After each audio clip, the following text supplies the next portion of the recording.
लखनऊ के Apollo hospital में artificial विशेषज्ञों की मदद से होगी घुटने की ट्रांसप्लांट सर्जरी। हॉस्पिटल के सीनियर डॉक्टरों द्वारा दी गई जानकारी।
हम लोग आज यहाँ पे एकत्रित हुए हैं कि रोबोटिक सर्जरी को इंट्रोड्यूस करने के लिए, robotic surgery in joint replacement. तो ये जो रोबोट है ये एक स्पेसिफिक ऑर्थोपेडिक रोबोट है जो कि सर्जिकल प्लानिंग को परफेक्टली एग्जीक्यूट करके जॉइंट को परफेक्ट पोजीशन में लगा सकता है।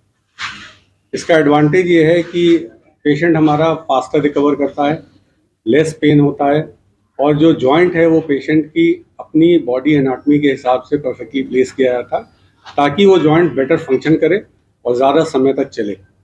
ये एक बेसिक एडवांटेज है इस रोबोटिक सिस्टम का। सर, जब भी रोबोटिक सर्जरी की बात होती है तो एक्यूरेसी बहुत एक महत्वपूर्ण विषय होता है। कितनी सारी एक्यूरेसी?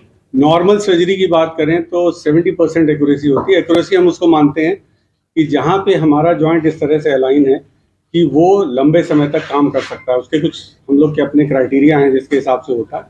तो 70% केसेस में अलाइनमेंट होता है despite best of surgical effort in best centres of the world. जो एक्सपीरियंस सर्जन है उनके हाथ में भी 70% केसेस में होता है। 30% केसेस में कुछ ना कुछ समस्याएं होती हैं या जॉइंट उतना अच्छा अलाइन नहीं होता, उतना अच्छा फंक्शन नहीं करता।